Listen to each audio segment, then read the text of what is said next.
So can I circle back to agripreneurship, because agriculture is such a big issue these days, and what I find interesting is that well, you mentioned former Secretary Dar, and we often cite them as quoting that the farmers are aging, and that maybe like 2 years ago he was already saying in about a decade from now we may be facing a shortage of farmers. But it seemed to me that just what you're doing with Calap, maybe is that the answer to maybe getting younger Filipinos to go both into entrepreneurship and into the agriculture sector? Is that how you see it, or am I just imagining something else? No, we should see a farmer driving a BMW.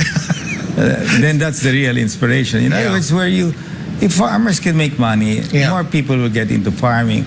But if you see a farmer in a tattered T-shirt, no slippers, how will you inspire others to go into it? And that is in the minds of people how a farmer looks today. So, and that's why I guess that's why the group is challenged to see what can we do. And to me, yes, big business, we're comfortable. But if we want to improve and reduce the level of poverty, the best way is to face it on. Big brothers in business, I mean, when I look at myself with RFM, okay, I could have just focused all my time here, but then again, we're just passing through this earth. Right. So we have to find a way how to contribute. We make good money, but we have to teach people on how to make that same wealth. We have to teach them how to create wealth for themselves. Dole-outs really don't help, and the best way to teach them is to help them either as a big brother in the sari-sari stores. Many of them are already helping. So in fairness, a lot of big corporations are trying to focus on MSMEs. But the biggest challenge is still agriculture. Well, how do you make it sexy? Because when you look at technology is very sexy, in some cases even mysterious. Agri sector could be perceived as old school, right? But as you said, there's a lot of opportunities in it. What can be done, you think, to change the perception? Well, hopefully the big brothers are able to get these farmers who are willing to be part and grow into their value chain. It's like us. We have embraced the sari-sari stores to be part of our value chain. We give them the best deal. We give them whatever they need to improve their sales. Right. And that's why you can see it's working. They're surviving and they're doing well. And they grow up to become bigger stores. In agriculture, the same thing has to happen. The big brothers embrace those who are willing to be part of it, because you cannot force them. They can be their own farmer. But it's very clear that many of them know that 1 hectare, 2 hectares, 3 hectares is not going to work. Got it, So they have to take at least 25 hectares, and then there's some chance. So hopefully, the private sector, with the government under BBM and Secretary Estrella and all of DA, we really come together. And I think it's getting there. And to me, I put my time in. I'm not a fan of agri. It's not something that I know well. I'm more of a brand builder. But I have to try to focus in this area because this is the most challenging area of every president. Right. And what does President Marcos have to say about it? I mean, is he receptive to these ideas, or because as you said, he's interested enough in agriculture to be secretary of that department, but how does that connect with what you're trying to do to promote it and promote entrepreneurship on top of that? We're in sync with whatever. We're just now waiting. Okay, now that these lands are cleared from debt, and the titling will be fixed. Those loans. So why don't eventually they have to parcel these lands to either cooperatives that are responsible and have a good track record, and maybe the big brothers come in. So that's 1,200 hectares, I am told, that they're clearing up, and then another 1,000 of the indigenous. So these are 2,000 hectares that can be deployed to the right entrepreneur or the right cooperative working with the farmers, and that to me is the solution. Well, and if that works, then agriculture will be in the different can level. take off, right? But when we talk about agriculture, it can be so broad, right? I mean, is there any particular part of it that you think should be or would be a good starting point? I don't know, is it in coffee? People talk about, they raised possibly durian when we signed that RCEP, selling it to China. I mean, what excites you? For example, Nestle is supporting the coffee farmers. Okay. You've got Winston Oil down in the north with tobacco. Yeah. You've got Christian Moeller in coconut, but higher added value. Right. You've got Simon Baker on cocoa that's growing. But there are more of these people out there. Right. So if we can use these people as examples, especially in rice. Henry Lee Leong of SL Agritech. You've got James Amparo also in rice. So we identify them, and this is where I feel that government can use these people to help. Because it makes economical sense for them to scale up. Sure. And if the farmers are motivated that they see a future with these guys, it's like contract farming for chicken. Now, we used to be in that business. Okay. Now Tennyson Chen is the largest. Okay. So the contract grower is provided with whatever he needs: mentorship, equipment, capital, etc. And they produce the chicken. They grow the chickens for the integrator. No? So that model is not a new model. It's happening and has happened generations. So we just have to push more on that area. No? And what do you think about the younger generation? I mean, in terms of mentoring them, what do you think may work? I mean, I know you have these almost weekend activities. Have you guys thought about maybe doing a more intensive type of mentoring, maybe even apprenticeship, where they would probably spend some more time with? Are businesses open to something like that, or is that what's needed at all? No, in a mentoring event like last week, I mentored a 7-year-old kid who was doing reselling. Okay. Actually, I was shocked that he was selling my kettle corn. So I said, "Why did you choose that?" Okay. Because he liked the product. So he started to be a reseller.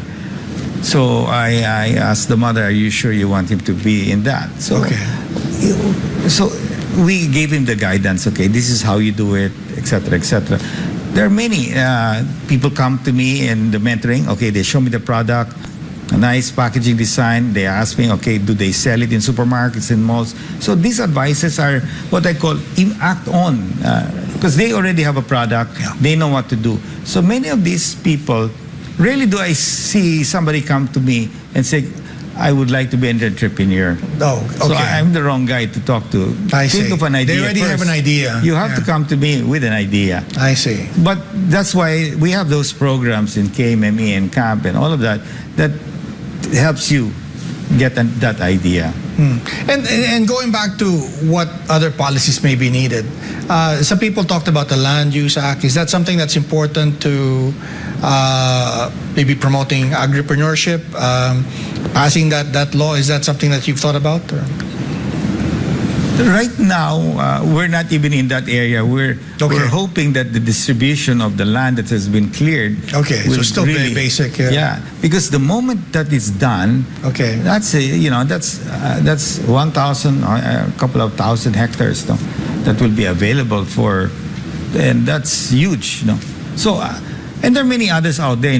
So it's the land distribution now has to go towards block farming. Sure. How do you encourage it? Is that something that can be done with law? Because the sad part, with agrarian reform was, from what I heard, some farmers eventually selling their land once they got their parcel, because they had the land, but they had no cash, right, to buy food and things like that. Is there a way to encourage maybe that grouping, that clustering? No, that's the president is focused on that. Okay, he knows that's the only way forward. Yeah, block farming is the way forward. The large scale farming is the way forward. Ideally, 24 hectares. Group them into a cooperative if they want to, or they work with a big brother. So there are many models, either cooperative or big brother or whatever. But the key there is they have to be financed by somebody. Yeah. The financing institution will only finance if they see that the model will work. Yeah. What about the capabilities of the people who are making up that cluster group? Maybe even the cooperatives. Sometimes the criticism there is that there are farmers, but they're not Correct. so knowledgeable about finance, about marketing, about R&D, and I guess this is where your mentoring expertise can come in, right? I mean, they have to join cooperatives that are already experienced. Okay. And that's why I feel that they are better off joining Big Brothers because they have that network already. Okay. It's more well. And number two, there's too much democracy in a cooperative. Everybody has a vote, So you can see, I mean, even in clubs, there's all these issues. But here, if there's one boss and you follow, and contract growing for chickens and everything, even banana, they all work. So I think that's the way forward. There are good cooperatives, don't get me wrong. Right. There are good cooperatives, and maybe they have to be very sure that they join a good cooperative. Yeah.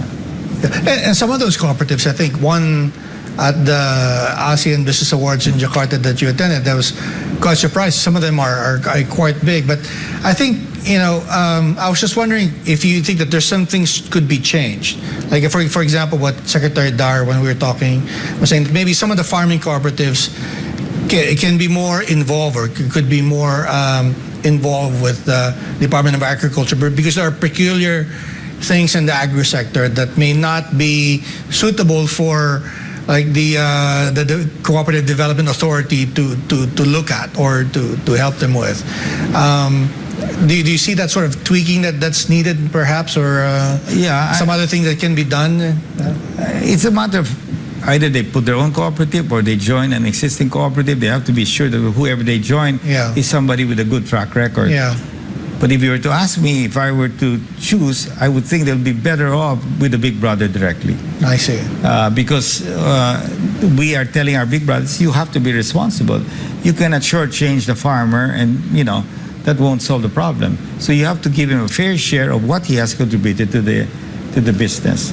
And they all subscribe to that. And you've seen many of these guys will not reach this level of success if these farmers were not making money. Yeah. So all of them are doing well.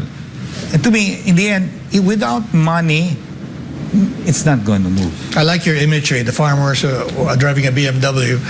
Sir, thank you very much for your time. I know how valuable that is. But before we go, maybe would you like to leave a message to our audience? Well, I know some Filipinos believe that the Philippines may not get anywhere. If we think that way, then we will really follow that fate. But I believe that the country has so much great opportunities. There's so much challenges that we face. And that's life. We have to find a way how to solve these life challenges. And for us who are living a comfortable life, great. But what about those who are not living a comfortable life?